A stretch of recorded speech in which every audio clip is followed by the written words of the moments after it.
In the previous video, we downloaded MongoDB client tool, Robo 3T, and in this video, we'll install Robo 3T. So you'll just need to run the installer, and we can just press the next button.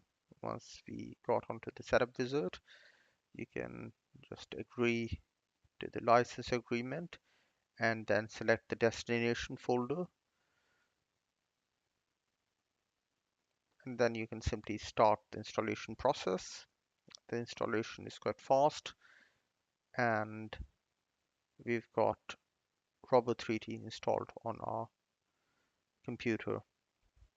So that's the installation process. In the next video, we will launch Robo 3T and start establishing connection with our MongoDB services.